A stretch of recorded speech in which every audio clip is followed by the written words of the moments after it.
hacer, vamos a darle un nombre a esto y es el origen del cómic y su lenguaje, bien básico, es el tema que nos atañe hoy. Y lo primero que vamos a hablar es de la definición de cómic. Esta es una definición sacada del diccionario. Dice, secuencia de representaciones gráficas acompañadas por un texto que relata una acción a través de saltos. Y no me deja respirar porque no tiene ni comas. Eso que ven ustedes ahí, que es como muy catedrático y no sé qué, en realidad es aburridísimo y no define nada de lo que es el cómic. Pero gente que ha estado en el medio, que forma parte del medio y de la que vamos a hablar más adelante, como este señor que van a conocer acá, que se llama Will Eisner, que es un capo del mundo del cómic, no solo haciendo cómics, sino pensando sobre sus lenguajes y demás, que es el creador del Spirit, que es un cómic que surgió en los años 40 y que es muy famoso. Pensó y le dio al lenguaje en sí, al cómic, lo definió utilizando 3 palabras. El cómic se puede definir como un arte secuencial yuxtapuesto. Acá van a ver un montón de páginas de diferentes partes del mundo, de diferentes estilos, ¿no? Japón, Francia, Bélgica, personajes animados, personajes hiperrealistas, hasta Eduardo Barreto dibujando un cuento de Benedetti. O sea, el cómic se permite o se puede usar para todo y tiene unos elementos básicos que, a pesar de los diferentes lugares y de los usos que se le den, siempre va a contar con esos 3 elementos. Arte secuencial yuxtapuesto, son los 3. Y lo de yuxtapuesto es como lo fundamental. Significa el yuxtapuesto es que todo el tiempo pasa a la vez en la página. El tiempo, nosotros para hacer cine lo que precisamos es colocar 24 cuadros en el estándar, 24 cuadros en un mismo lugar y darles movimiento. O sea, al pasar esos 24 cuadros a una velocidad X, 24 cuadros por segundo, generamos movimiento. Acá es como si esos 24 cuadros de la tira de cine lo cortáramos y lo expandiéramos y lo pegáramos en una hoja. Entonces el tiempo, que está todo a la vez, a nosotros nos permite, en la lectura, en la mirada, en lo que sea, darle un ritmo que solo nosotros le podemos dar, o solo nosotros lo elegimos.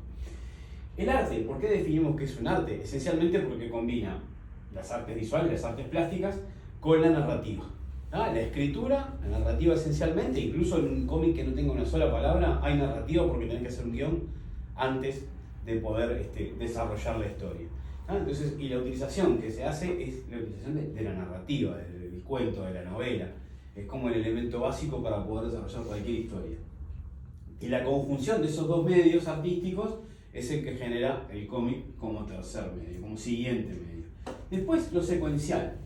Acá, en esta imagen, vamos a ver algunas imágenes solas, ¿no? Tenemos un señor con una mano en un sombrero, un sol en el medio del cielo, que no sabemos si sube o baja, un disparo, un reloj, un ojo que abre y cierra, que está abierto en este caso. Pero si nos detenemos en algún ejemplo, en este caso el hombre tiene la mano en el gorro, pero ¿está saludando o ya está de regreso? ¿Salió o vuelve el gorro?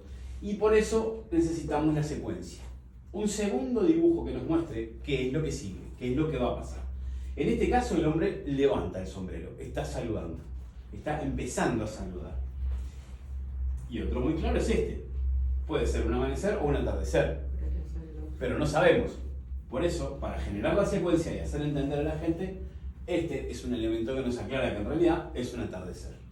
O sea, la secuencia lo que nos hace es mostrarnos el paso del tiempo. Y nosotros elegimos ese paso del tiempo para que la gente pueda entender la historia y pueda acompañar el proceso de la historia que se va desarrollando. Hay otras maneras de formar secuencia, la vamos a ver en el de abajo. Acá hay un disparo y acá alguien que no está en el mismo cuadro, que quizás esté mirando lo que está pasando, pega un grito. Esa es otra manera de hacer secuencias, no lineales, sino diferentes. Alguien que está observando el mismo punto o está mirando un punto que se cruza con otro. Eso te lo permite tanto el cine como el cómic, porque utilizan planos o la secuencia de planos diferentes. Después el paso del tiempo, que es como lo vital, y el ojo que se abre o cierra, que también nos aporta lo mismo. Y bueno, todo tiene un comienzo, todo arranca en algún lugar. ¿Cuándo empezó el cómic? ¿Cuál es la prehistoria, en este caso, del cómic? Que es lo que vamos a ver primero.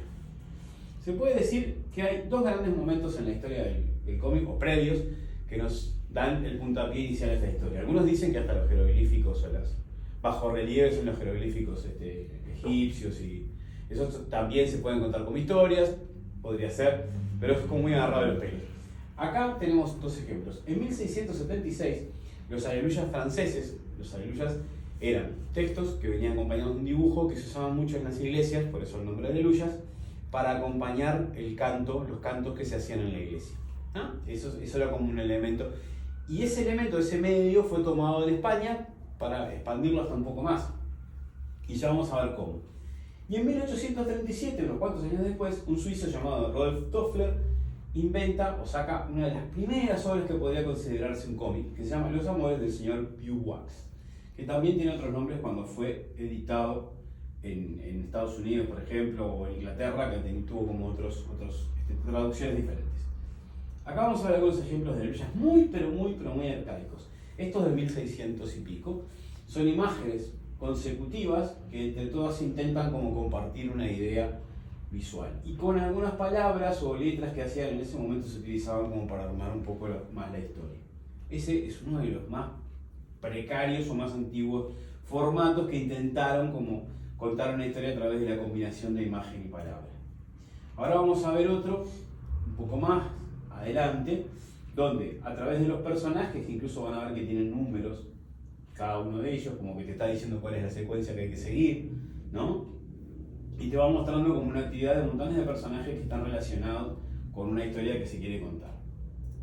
Pero vamos a venir más acá. Ahora vamos a ver una aleluya más contemporánea. En este tienen canciones infantiles. ¿Ah? 3 viñetas, ¿ven? 3 cuadros o 3 viñetas, todos en línea, y todos ellos están nombrando en este caso juegos infantiles. ¿Ah?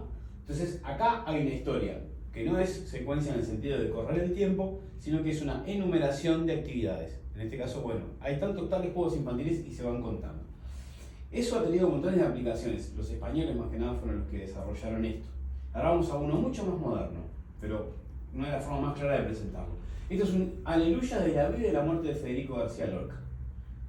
Ven que el texto está debajo y la imagen está arriba. Todavía no nace el cruce, la entrada del globito de historieta o el texto incluso adentro como pie de la imagen, sino que están separados.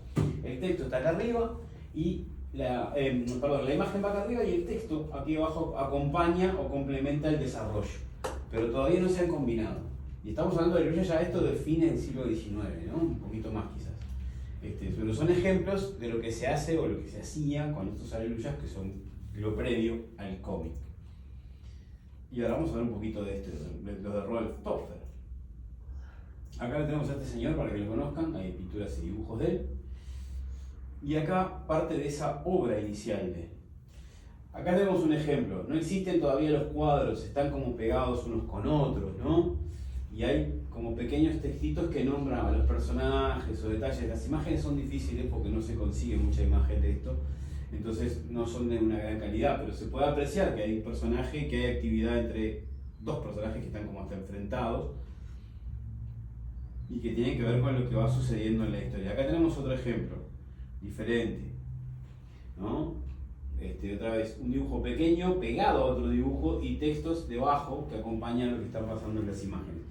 En esta época más o menos también es cuando empiezan a crearse o generarse los libros de cuentos infantiles, que se agarran de eso y es más o menos como queda la estructura del cuento infantil. Una imagen con un texto, ¿no? Es eso un poco lo que va a quedar del lado del cuento infantil. Acá tenemos The Adventures of Obadiah Orbach, que en realidad es lo mismo, pero en una edición inglesa de años similares o de épocas muy similares. Después de esto, acá tenemos una tapa, llegó a haber alguna edición de libros de este hombre más contemporáneas, pero son muy difíciles de conseguir. Qué buena tapa, ¿no? Qué buena tapa. Buena tapa, ¿no? ¿Viste? Monsieur Jabot es uno de los personajes que crea y Beeswax es el otro que hablamos recién, y son de las primeras cosas que se acercan al lenguaje del cómic. Después, un dibujante para mí maravilloso y grabador muy interesante, que es Gustavo Doré. Quizás muchos hayan visto alguna vez su obra, creo que una de las cumbres, que es una edición ilustrada del Quijote. ¿Está acá? ¿La tenés? Bueno, es un dibujante, para mí es un lujo. Y fue también uno de los primeros que incursionó en algún formato similar a lo que podría definirse una novela gráfica, en este caso antes de que siquiera existiera el concepto, ¿no? Con esta pequeña obra que hizo para los zares de Rusia, Historia de la Santa Rusia, en 1854. Vean esta página, Y él lo que hace es como contar pequeñas escenas culturales o históricas de Rusia con un texto debajo. ¿No?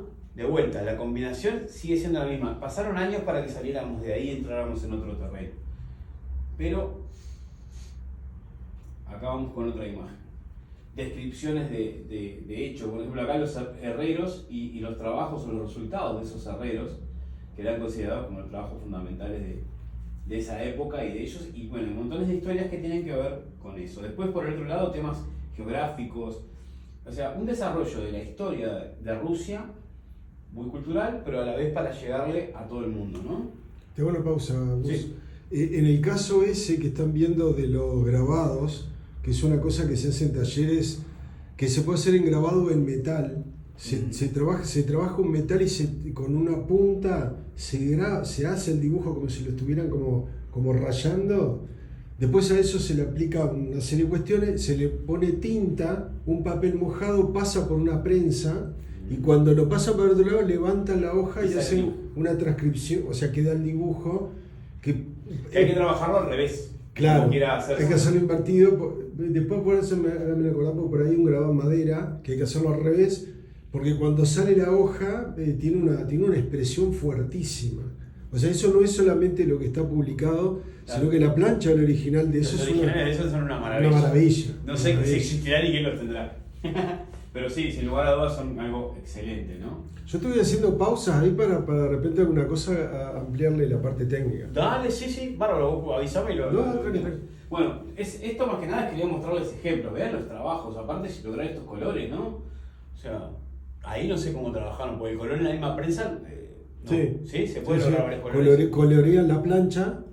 Colorean la plancha, coloreas todo en la plancha, le pones el papel mojado, lo pasás, lo hicimos en la auto, lo pasás pegándole la vuelta con la prensa, y cuando lo levantás es como anterior a la serigrafía, digamos. Bien, eso no lo sabía. Yo me quedé pensando, esto lo habrán pintado a mano, no sé cómo sería, no tenía idea.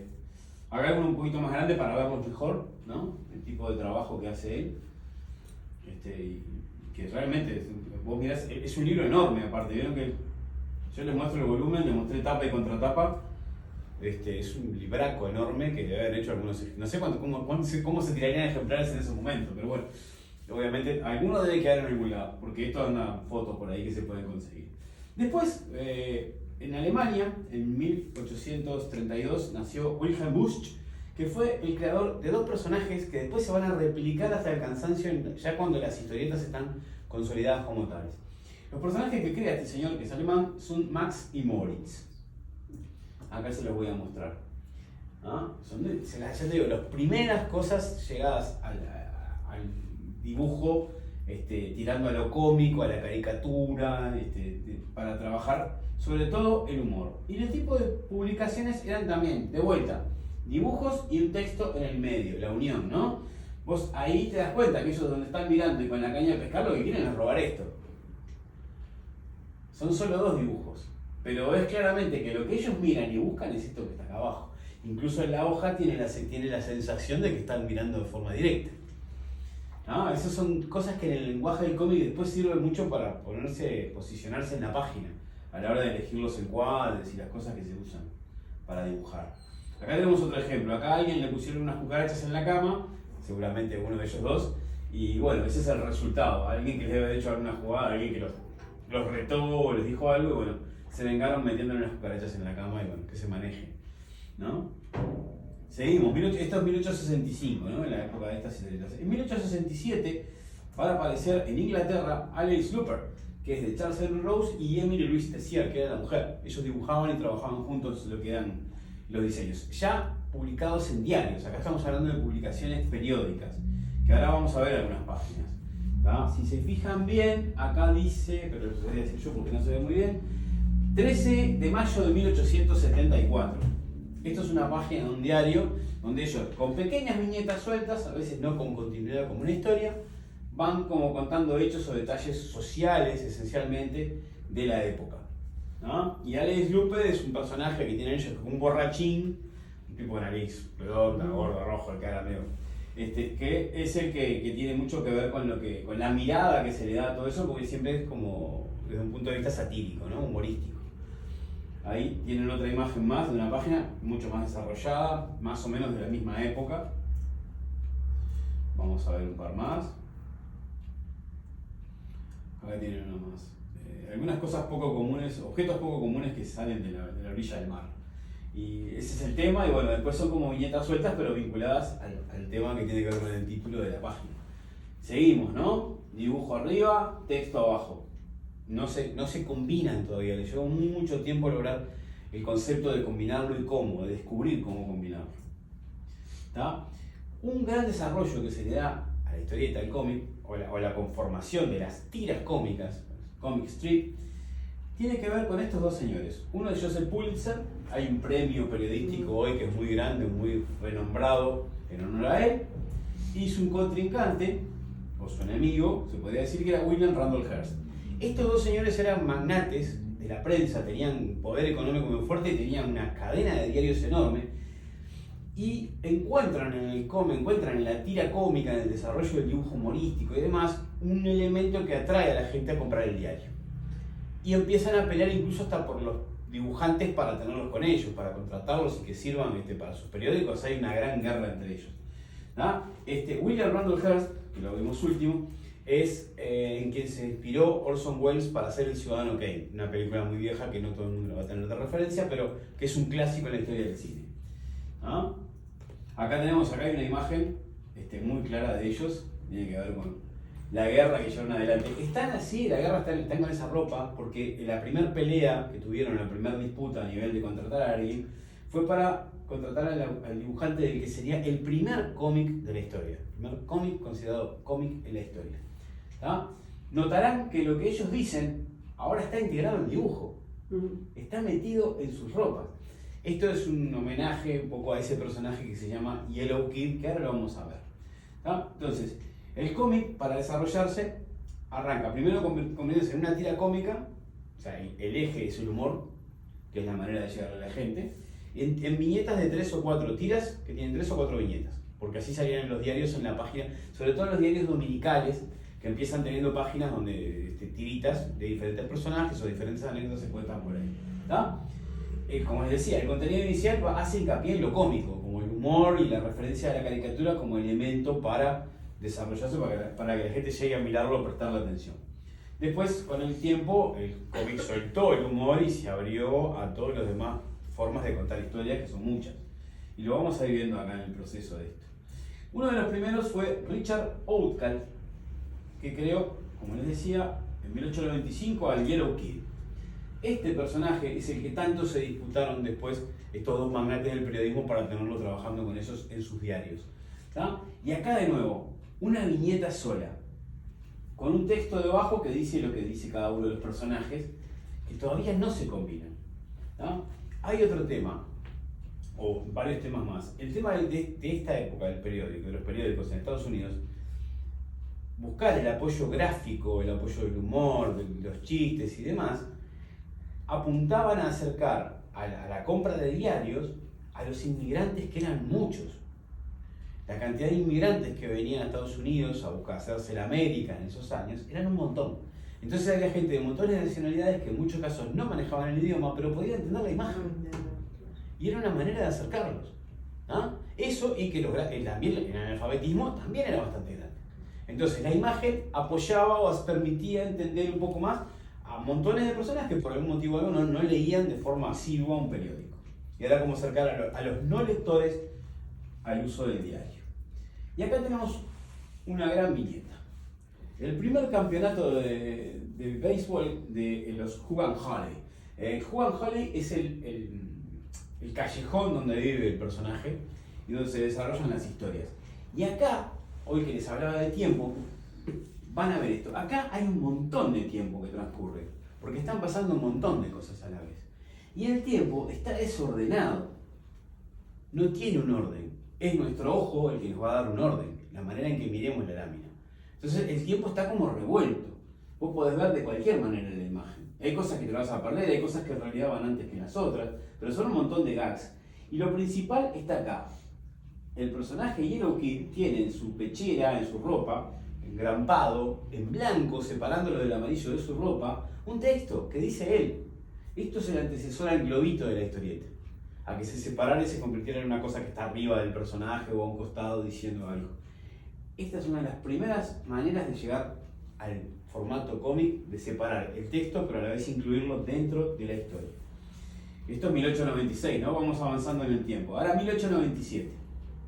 De nuevo, las viñetas no están separadas, pero acá tenemos un texto que se va dando en cada uno de los cuadritos donde Yellow Kid habla, y acá al final tenés el tema de la acción que se va agregando y el lorito que termina siendo el separador. Donde está apoyado el loro, el pedestal donde está apoyado el loro, que le habla a él, y acá sin globo pero aparecen frasecitas del loro, ¿no? Sueltas. Están adelantando lo que se viene. Se está encontrando la manera de contar. El separar, acá hay una secuencia de 6 cuadros, ¿no? Separada en este caso por el palito y tiene unos dibujitos ahí menores que también ayudan a la separación. Pero hay toda una continuidad que se puede seguir y donde el loro tiene sus frases dichas, sueltas en el texto, y el personaje Yellow Kid sigue hablando todavía, presentándonos sus palabras a través de su ropa. ¿No? Pero después de eso van a ser uno de los elementos más importantes del cómic. Acá tenemos 2 cuadros, solo 2 cuadros, el antes y el después. El Yellow Kid persigue a un niño a la pinturería. Obviamente hay una gran pelea entre los dos y sale así todo embadurnado de todo tipo de colores y pinturas. Y en el medio hay una línea blanca que se llama gutter o canaleta, o se la nombra así, que en realidad es el espacio más importante para el lector. ¿Por qué? Porque todo lo que sucede adentro de esa ferretería donde se pelean, o esa pinturería donde se pelean, lo vamos a imaginar nosotros, los lectores. ¿Ah? Esto es lo fundamental. Parece mentira que la línea blanca que está entre los cuadros es como el eje que sostiene el pegamento, que sostiene toda una historia, toda una secuencia bien hecha. Es una línea blanca, que es ese vacío que nosotros llenamos con nuestra imaginación. Ese es, creo que, uno de los grandes aportes de este cómic al desarrollo del cómic en general. Utilizar esas líneas blancas que separan para permitir al lector entender que ahí está ese hueco, es para él, para que imagine o complemente lo que falta entre una escena y otra. Vamos a hacer una imagen para que conozcan a Richard Fenton Outcall, que es el creador del Yellow Kid, que ya les digo, fue el Yellow Kid, aparte, dato por fuera, mientras estuvo en esta pelea entre los dos periódicos, el señor Hearst era un tipo muy sensacionalista. Siempre las noticias eran más grandes de lo que eran, siempre se inventaba y un poco más. Y en el periodo que tuvo Yellow Kid terminaron definiendo el concepto de prensa amarilla. El concepto de prensa amarillista, de prensa sensacionalista y demás surgió porque el Yellow Kid en ese momento estaba en el diario y la denominaban la prensa amarilla por eso. ¿Ah? Bueno, acá empieza a desarrollarse el mundo del cómic porque a medida que los diarios ven que eso funciona empiezan a surgir dibujantes y creadores de tiras cómicas. Acá tenemos a los Katzenjammer Kids de Rudolf Dix. Esto no es otra cosa que una traslación de los que vimos hace un rato, los alemanes que vimos hace un rato, llevados a Estados Unidos, Moritz y Fritz. Acá los tenemos en una página más grande. Estos dos personajes son lo mismo que vemos en los que mostramos de Bush, que son 2 niños sumamente pícaros y que hacen un montón de travesuras o de maldades, entre comillas, ¿no? Y que son de enloquecer a un pueblo. ¿Ah? Era un poco esa la intención de esto, generar ese humor para que la gente lo leyera. Acá tenemos una imagen de Rudolf Dix. 1897. Nos estamos acercando al inicio del siglo XX, ¿no? Y acá tenemos al Happy Hooligan. Happy Hooligan es también una especie de borracho, de callejero, de hombre de la calle, que es bastante similar al Hopper que le mostrábamos hoy al principio. Acá el texto que tiene este señor dice: nueva comedia, la dama perfecta, comida real usada en la escena del banquete. Acá, con solo ese textito que está acá, nos explican, que en lo demás no aparece más nada, que este tipo ve que hay comida fresca y se mete, se sube al escenario, se pone a comer y lo terminan echando del teatro y se lo llevan preso. ¿Ah? Porque lo que quería era comer algo. Entonces el humor era buscado por ese lugar. Y el texto, el único texto que tiene la historia, igual nos permite contar una historia, porque hay una secuencia donde se repiten los personajes y lo que ellos van haciendo. ¿Ah? Entonces vos ves que este personaje que lee esto es el que entra a buscar esa comida, se sienta a comer, la actriz se da vuelta, lo ve y en el teatro mismo lo sacan a palazos, como que dice, y la policía se lo lleva preso. La secuencia va empezando a tener orden, va a empezar a tener sentido, un sentido más interesante. Acá vamos a otro ejemplo. Ya unos años después, ¿no? Van a ver que el dibujo está mucho más definido, está mucho más claro el dibujo, está más, el personaje en sí está más estilizado y las escenas tienen como una movilidad mayor. Igual siempre terminan en lo mismo, el pobre Happy Juega siempre termina llevado, arrestado o algo por el estilo, ¿no? Y acá vamos a conocer ahora a su autor, el señor Frederick Groper. El tipo que mejor cambió eso en el cómic, cambió la historia del cómic después de ese principio, se llama Winsor McCay. Este señor es el creador del Little Nemo, ¿no? In Slumberland es el personaje que lo define, el pequeño Nemo en la tierra de los sueños. Perdón, en el anterior ya habían aparecido los globitos. Sí, ya viste que hay algunos globitos, ¿cierto? Ya empiezan a yo voy a hablar más allá, pero ahí ya hay 1900 y ya hay globitos. Ya hay globitos. Todavía durante muchos años hubo una reticencia en algunos casos a mezclar el dibujo con el globo y en otros ahora lo tomaban como algo natural y lo utilizaban. ¿Tá? Pero este señor va a ser algo muy importante. En 1905, creando este personaje que se llama Little Nemo, va a generar que la historieta crezca de ser solamente una tira a ser una historia en una página completa. Una página de diario del domingo completa. Yo les traje, más allá de lo que les voy a mostrar ahora en pantalla, esto es una recopilación que va de 1905 a 1914 de los trabajos de Little Nemo. Esto artísticamente y es realmente maravilloso. Los títulos están en inglés, pero ya solamente ver la gráfica alcanza. Yo esto se lo voy a pasar para que lo bichen y lo vayan compartiendo si quieren. Es una gran muestra de lo que era el desarrollo del cómic, un tipo increíble. Y lo van viendo también, acá lo van a ver en pantalla. También desarrolló las primeras animaciones. Hizo un cortometraje con el pequeño Nemo.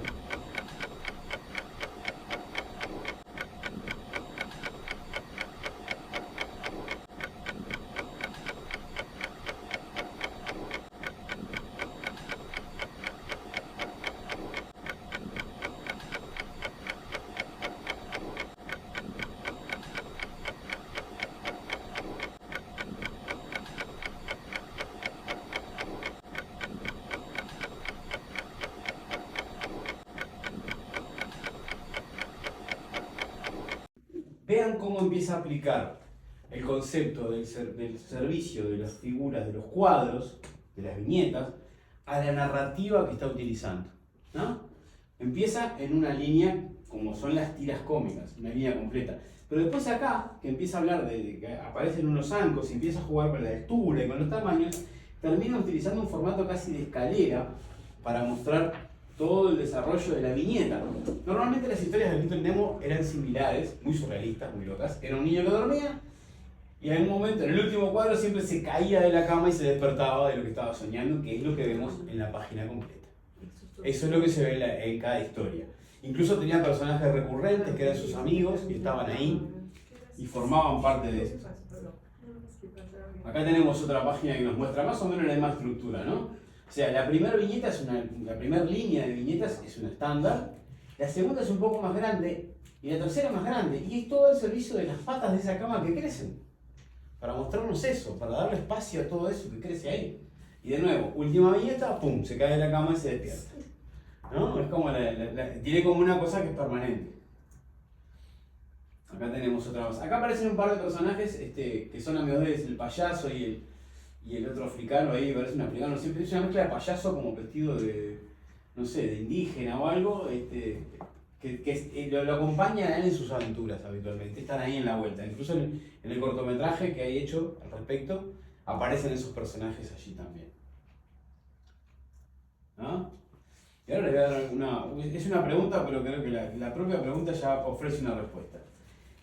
¿De qué nacionalidad fue el primer dibujante de historietas latinoamericano? que trabajó para un diario estadounidense. ¿Dónde estamos? Díganlo rápido. Uruguayo. Muy bien, muy bien. ¿Saben que sí? Aparentemente no hay un caso anterior. En lo que pude investigar, o lo que yo sé, el primer dibujante que de Latinoamérica dibujó para un medio norteamericano fue este señor que se llama José Jacinto Mora, más conocido como Jo Mora, que nació en Uruguay y se fue muy chiquito a Estados Unidos con su padre, ¿no? Los padres emigraron y se fue con ellos. Este señor era realmente tocado con la varita porque era escultor, grabador, dibujante, fotógrafo, escritor. Era un tipo muy completo. Acá lo tenemos en varias de sus tareas. Realmente hay, incluso en Estados Unidos hay una zona en que él vivió, hay como un pequeño museo que tiene que ver con su obra. Nació en 1876 en Montevideo y claro, a los 4 años ya se fue a Estados Unidos, se fue a Nueva York primero y a Boston después. La suerte de Grecia. Claro, más o menos lo mismo que Grecia con Argentina también. Grecia se va a los 3 años, 4 para Argentina y queda allá. Pero nosotros lo queremos, es nuestro. Bueno, a principios de 1900 pasa por varias escuelas de arte y empieza a trabajar en lo que se llama cartoonist, que es el nombre que se le da a los dibujantes de historietas, en aquel momento cartoon, ¿no? Por el lado del cartoon venía el concepto y se llamaba cartoonist a quienes dibujaban esas páginas dominicales o entre semanas hacían tiras o viñetas cómicas. Trabajó para el Boston Herald. En 1903, cuando viaja a California, es donde cambia su vida, porque ahí se mezcla, se conecta mucho con las culturas indígenas de California, con todos los indios de la zona, especialmente con los Hopis. Y se va a vivir con los indios a estudiarlos en Arizona, se convierte como un estudioso de su cultura y demás. Y muere en 1947, acá les mando. Se muda definitivamente a California, se queda ahí y se instala a trabajar con ellos. ¿Ves? Pintura, escultura y fotografía hace. Y a partir de 1925 va a editar varios libros sobre la cultura de lo que era el lejano oeste, vendría a ser, sobre vaqueros y cosas y demás. Y en el 68, una de sus obras más famosas terminó siendo la tapa de un disco de una banda de folk rock americano que se llamaba The Byrds. Ahora les voy a mostrar todo eso. Miren, acá tienen un par de páginas de las que él creaba, que se llama Animaldom, era lo que él hacía. También, él acá no integra todavía, ¿no? No integra mucho el texto. El texto es como una especie de algo escrito en prosa poética, y los dibujos acompañan. Él trabajaba mucho con animales, como si fueran fábulas, por eso el nombre Animaldom. Él dibuja y hace el guión, todo. Sí, era un trabajo que hacía él. ¿Y esto tenía que ver con los indios o no? No, esto todavía no. Cuando estaba trabajando con él, era para las páginas del diario y era como una especie, como si fueran fábulas o cuentos ahí entre infantiles y no tanto, donde los animales eran personajes importantes. Eso es lo que hace a nivel periodístico. Después va a entrar más adelante en todo lo demás, tiene que ver con las esculturas y eso. Acá tenemos ya en pleno auge o apogeo de su trabajo con el lejano oeste. Este es un dibujo gigantesco que está en exhibición en Estados Unidos en un museo, que es un trabajo enorme que hizo él sobre las culturas indígenas y ya le digo, el lejano oeste. Acá tenemos la tapa de un libro escrito e ilustrado por Jo Mora, ¿no? Que tiene que ver con la cultura del lejano oeste, ¿no? Los primeros cowboys y todo lo demás. Y acá vamos a ver lo que les decía hoy. Esta es la tapa del disco de la banda The Byrds, que sustrae un pedacito de esa lámina enorme que les mostré para utilizarla como la Sweetheart of the Rodeo, que es el nombre del disco del año 68, y tiene un dibujo de Jo Mora. Así que, qué historia la de este hombre, que no es muy conocido para nosotros, pero es realmente tiene un espacio donde es. No lo tenía. ¿No? Es un personaje importante y que nosotros acá no lo conocemos mucho. Yo me enteré con otro dibujante uruguayo que vivía en Chile y que trabaja para Estados Unidos y él ahí como que hizo la conexión y me contó y me puse a investigar y me encontré con todo esto que realmente está muy bueno. Pero no solo en Estados Unidos, el cómic también se desarrolla en otros lugares. En 1908 Louis Forton crea Le Pied Niquelés, que es algo así, no sé, mi francés es horrible así que no se preocupen por cómo lo digo, es algo así como los pies descalzos. ¿Te estás cansando con el libro ahí? Vení que lo ponemos acá. ¿Vieron mi charlo? ¿Les gustó lo que vieron de...? Vieron que es tremendo. Estamos hablando de 1905, más de 100 años atrás. El tipo en 5 años, 6 años hizo... Sí, entre el 5 y el 14. Pero yo siempre comento en las clases que si agarrás al Little Nemo, cualquier hoja de esa, hoy es cansador solamente pensarlo hacerlo. Sí, y pensá que eran dominicales, o sea, una por domingo. O sea, el tipo durante un domingo agarraba toda la lámina, inventaba la historia, hacía los bocetos, el lápiz lo pasaba, tinta, le metía acuarela, armaba todo para llegar en fecha para que saliera en el diario. Exactamente. Locura. Sí, sí, terrible trabajo, terrible trabajo. Bueno, acá les presento a estos señores, eran los Piendicales, y les voy a mostrar alguna cosita más. ¿Tá? De nuevo, hay un concepto que creo que es un personaje muy de época, que es el vago, el anarquista, el tipo, ¿no? Son tres hermanos, tres personajes principales, Croquiñol, Filochard y Ribuldín, que son hermanos, que son tipo buena gente, pero son medio indolentes, holgazanes, ladrones. Eran como un personaje arquetípico de la época, y está el Alex Looper que ya vimos, está el Hoppy Hooligan que vimos recién, y esto que es en Francia, aparte, uno es inglés, otro americano, otro francés, pero replican el mismo tipo de personaje como para contar anécdotas que se ríen un poco de lo social. Claro. Como humorística, de forma humorística Pero se además ríen, mostrando, claro. como critican un poco lo social de la época. Es más, estos personajes existieron durante años en Francia en las historietas, no tuvieron una repercusión internacional, pero llegaron, por ejemplo, a tener una película en 1948. ¿Ah? Que también no la pude encontrar todavía, pero ya la voy a encontrar en algún momento. Volvemos hacia atrás, no nos vamos tan lejos a 1948, volvemos de nuevo al principio, vamos a ver otros estilos. Esto que vamos a ver ahora, desde 1911, es el Casey Cat de George Harriman, que es, ante todo, un gato, un ratón y un policía muy surrealistas. Acá también volcados totalmente al humor, pero también volcados, que acá estos ya eran personajes a página completa en muchos casos. Acá los van a ver a los personajes, los van a conocer. En general, las historias se mueven en este predio, en esto. La cárcel, donde el gato va 2x3, el ratón que le hace todo al gato, o sea, estos son antecesores de Tom y Jerry sin lugar a dudas.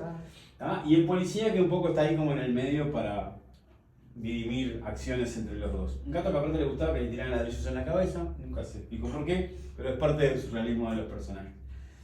Acá ven una página entera, y acá van a ver algo muy interesante.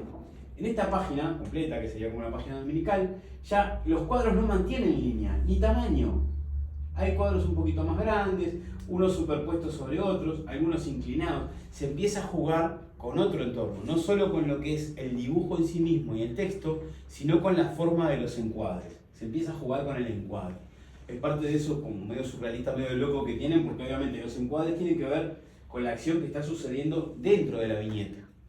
Y eso juega a favor del lector para tener como la sensación de que eso se inclina, de que se hunde, de que se cae, de que está dado vuelta, ¿no? Es algo bastante común en la obra de este hombre, que generó también, empezó a abrir como las estructuras para que se viera que se podían hacer más cosas. Todo esto es un desarrollo de muchos años, pero todo eso fue consolidando de a poco el medio del cómic como un lenguaje en sí mismo.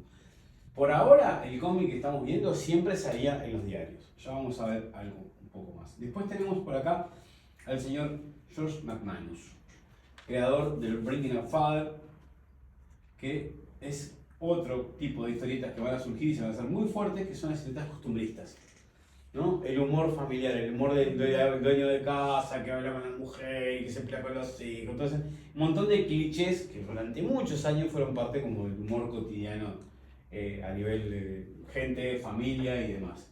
Esta es una de las tiras, que es una tira cómica, donde el personaje obviamente está muy inspirado en él mismo, ¿no? Vieron que era un gordito con Toscano, tiene una inspiración, el Breaking Up Father, el Father es él, como que hace una mirada social o burlona de lo que pasa en cosas cotidianas, ¿no? Acá ya hay un desarrollo mayor de los globos, de los diálogos son más extensos, hay como una búsqueda mayor de agregar, de que el texto se vea más y sea más parte de lo que pasa en la historia, no simplemente un pequeño complemento o una onomatopeya, no. Acá ya hay una búsqueda de que el texto tenga un peso similar al que tiene el dibujo, ¿no? Un equilibrio entre ambas partes.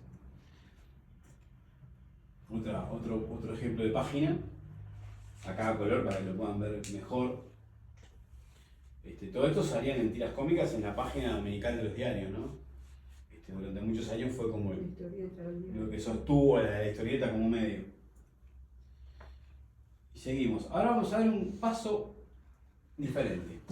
Este personaje, el Gato Félix, que es muy famoso, hecho por Pat Sullivan y Otto Messner, nace primero en la animación. Es creado por animación. Por eso el cuerpo como un pleno negro, para que la animación sea más fácil moverlo al no tener detalles de ropa ni nada. Es un plano negro que se mueve. Es mucho más fácil para animar. Y de ahí, después, hecho obviamente todos los dibujos para hacer la animación, los sacás y armás una historieta. Era lo que les decía hoy, ¿no? Así como el cine te da movimiento, si vos desmembrás eso, lo separás todo eso y lo pones en una página, creas historietas.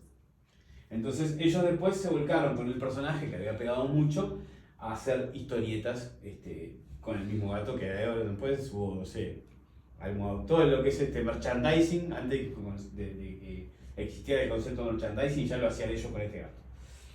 ¿No? Acá tenemos uno de los primeros dibujos del gato. Fíjense, si a ese gato le redondeamos las orejas y un poco más, tenemos al ratón Mickey. Que era como un estilo en esa época. Se utilizaba mucho hacer cosas con animales y con cuerpos plenos, de un solo color, para poder en las animaciones moverlos más, ¿no? O jugar mejor con los movimientos. Vieron que los bracitos en los dibujos viejos son como una gomita elástica, el bracito es una cosita que se mueve como ondulada y demás. Bueno, acá se puede ver eso. Y acá vamos a ver una página. El tema es que las páginas son las vas a encontrar de época, estas son más modernas. Ya hay un gato mucho más estilizado, ahí el dibujo se va estilizando con el tiempo, como pasó con Mickey, que empezó de una manera y se fue convirtiendo en un ratón mucho más estilizado, con más trabajo, más detalles, ¿no? Acá tenemos otra para bichar, que esta es a color. Estamos hablando de personajes que durante 60, 70 años se publicaron, ¿no? Que se siguen, en algunos casos se siguen hasta publicando algunas cosas. No al final de una revista, pero se siguen utilizando. Ahora vamos a ver algo que pasaba en el mundo. Bueno, ¿qué pasaba acá? ¿Qué pasaba en Uruguay?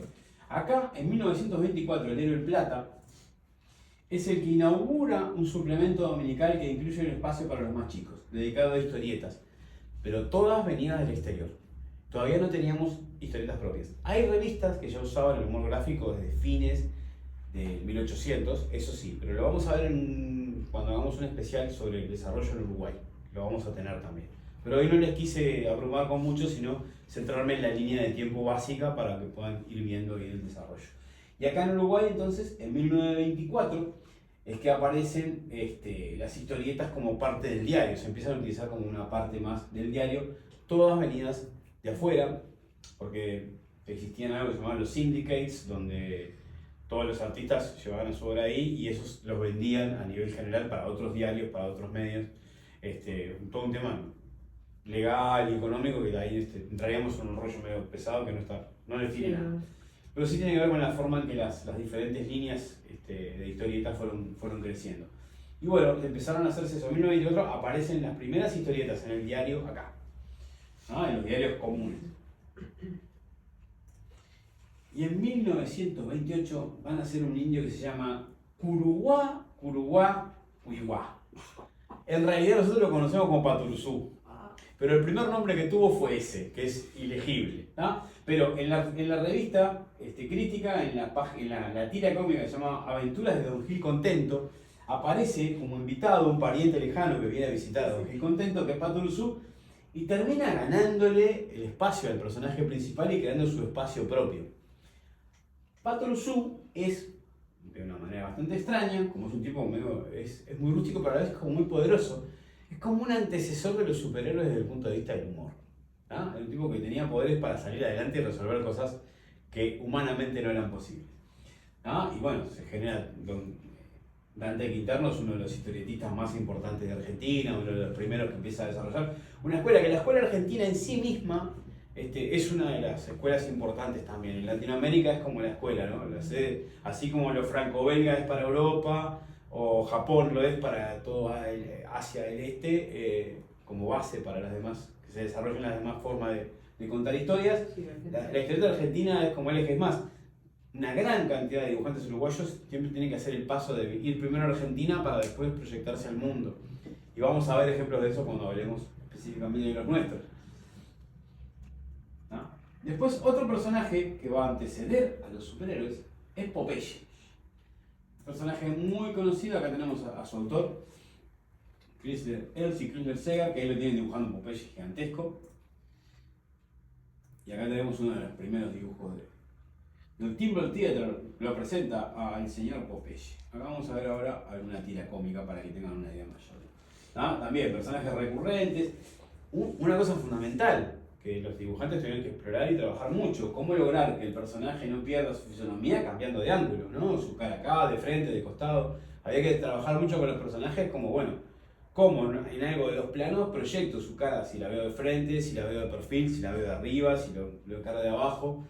Y eso fue generando la continuidad para lograr que los personajes se mantuvieran fieles a la esencia, a cómo estaban hechos, para que se pudieran ver bien. Bueno, acá el clásico Popeye y Olivia están juntos, ¿no?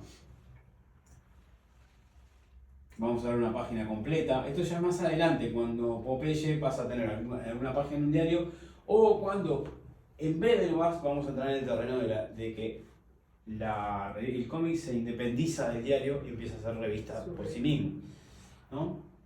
Bueno, ¿y qué pasaba también en 1929? Van a ser, creo que, el primer gran personaje de la cultura franco-belga, que es Tintín, ¿no? Tintín es un personaje que surge en el de Petit Pangolin, que es la revista donde empieza a salir, donde tiene sus primeras publicaciones, y que después se va como a independizar de eso y va a tener revistas individuales, porque una cosa que tienen las tres escuelas del cómic, que son muy diferentes, es la industrialización, la manera en que los autores trabajan. En Estados Unidos, por ejemplo, más allá de que yo nombro acá a quienes hacen los cómics, se trabajaba de una manera industrial. Entonces había como un servicio de un montón de gente laburando, un montón de escritores dibujando y escribiendo, y se entregaba al diario y el diario se hacía cargo. En Europa, el artista, el creador, sea escritor, dibujante, tenían tiempo para dibujar eso en una obra completa, y se editaban como obras completas más allá de las páginas que pudieran salir en revistas.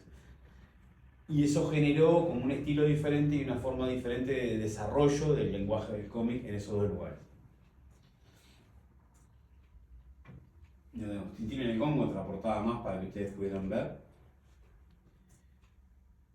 Y ahora nos vamos a ver otra paginita más desarrollada. Ese Tintín todavía bastante primario, todavía no es el dibujo que se conoce más hoy, es como que eran más rústicos o más lineales o más flojos el dibujo. Después se van como mejorando, se va como especificando, se va perfeccionando el dibujo y los personajes van tomando la forma que los lleva a un desarrollo definitivo. ¿Qué pasa también este año? ¿O qué va a pasar en 1929? Se empieza a armar otra área, que Tintín ya un poco la presenta. Tintín es aventura. Deja de ser humor, o sigue teniendo humor, pero el lenguaje que pasa a regir en estas obras es la aventura. La aventura se empieza a hacer su espacio y a abrirle la cancha al cómic para que se vea que pueden hacerse mucho más cosas. Y acá vamos a tener un ejemplo. Buck Rogers es una obra de Philip Nolan, que es quien escribió una novela de ciencia ficción que se llama Buck Rogers en el siglo XXIII, que es un personaje que se cae en un lugar, queda como dormido, como congelado, y despierta muchos años después y tiene que convivir en ese futuro de ciencia ficción. Acá tenemos algunas páginas en blanco y negro que no se ven muy bien. Vamos a pasar a la siguiente, que es otra de estas páginas, pero a color, con blanco y negro más fuerte. Acá el estilo todavía no es realista, ¿no? Pero tiene un mixado entre lo que es la creación de las naves y eso, entre lo que es un dibujo medio humorístico o lineal y un dibujo un poco más cercano a la realidad en cuanto a los conceptos de los personajes y lo que pasa, porque la aventura empieza a primar o empieza a pesar mucho más en esto que se está haciendo. Acá vamos a ver una página ya a color del personaje de Buck Rogers en el siglo XXV, yo dije 23, me equivoqué. Fuga en el siglo XXIII es una película, se me cruzaron los cables. Se te mezclaron los cables. Se me cruzaron los cables, sin lugar a dudas. ¿Los tomamos 5 o Como quieras. Sí, sí.